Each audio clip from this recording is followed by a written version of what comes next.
De manière générale, l'état de forme est plutôt bon. On arrive sur une fin de préparation, donc les corps ont bien travaillé, les mecs commencent à récupérer petit à petit. Là, ça fait depuis 2 semaines, 2 semaines qu'on essaye de réduire un petit peu le volume d'entraînement global. Le but, c'est de dissiper un petit peu cette fatigue et d'arriver sur un état de forme pour être le plus prêt pour le match de Sélestat.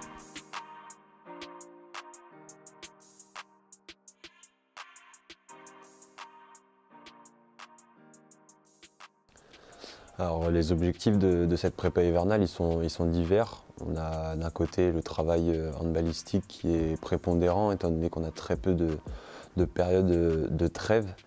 Donc physiquement, il va falloir rehausser les curseurs, que ce soit sur les aspects de force mais aussi d'endurance pour que les mecs puissent performer du mieux de leur capacité.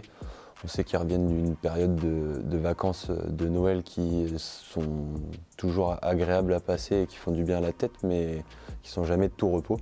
Donc on essaye de prendre tout ça en compte pour que mentalement on n'use pas trop les garçons. Il nous reste encore 6 mois à tenir jusqu'à début juin. Donc on essaye de retravailler sur l'ensemble de ces facteurs de perf pour que les mecs puissent retrouver, voire même améliorer leur niveau de performance qu'ils ont affiché pendant toute la première partie de saison.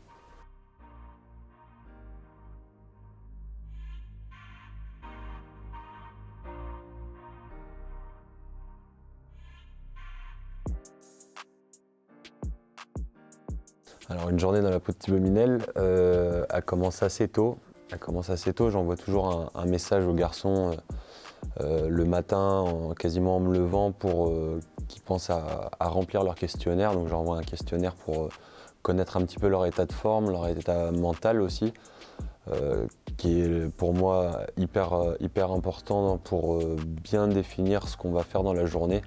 Le but, c'est d'essayer d'optimiser leurs compétences et leurs capacités. Donc, je pars toujours là-dessus. Ensuite, je récupère les infos. Je recueille aussi d'autres données qui ont peut-être été oubliées des fois et qui fait le plus grand plaisir de leur caisse noire. Mais pour moi, elles sont importantes parce que ça me permet de faire un état des lieux de ce qui a été fait et de là où on va. Donc j'essaie de récupérer toutes ces infos-là avant de commencer 2 journées type, on va dire. Il y a les journées musculation où je retrouve les garçons le matin à 9 h, un deuxième groupe arrive à 10 h.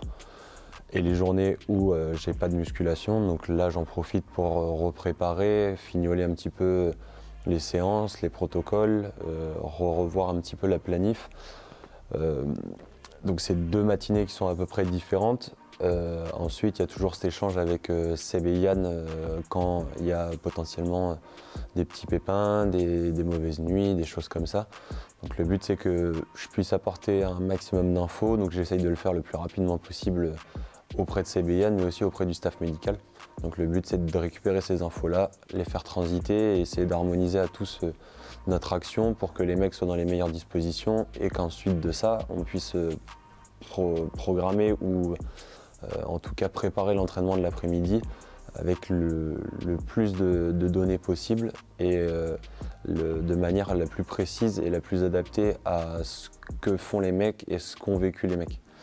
Donc une fois qu'on a fait ça, on se retrouve l'après-midi avec Seb et Yann, on échange, on prépare l'entraînement. Donc moi je suis vraiment que, on va dire, observateur, je donne mon avis, mais je suis en aucun cas décisionnaire sur ce qui est partie handball.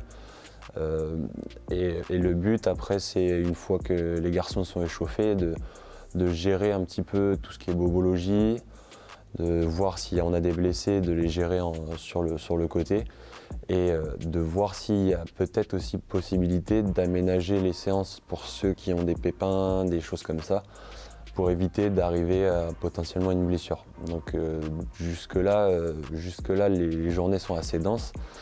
Et ensuite, je fais toujours un petit bilan aux entraîneurs, au staff médical sur l'évolution des blessés, des blessures, des bobos, de sorte à ce qu'à la fin de la journée, on ait toutes les infos possibles pour prendre en charge de la meilleure manière les joueurs. Donc ça peut arriver des fois que les échanges se fassent aussi tard le soir avec les kinés quand ils ont des soins le midi et le soir.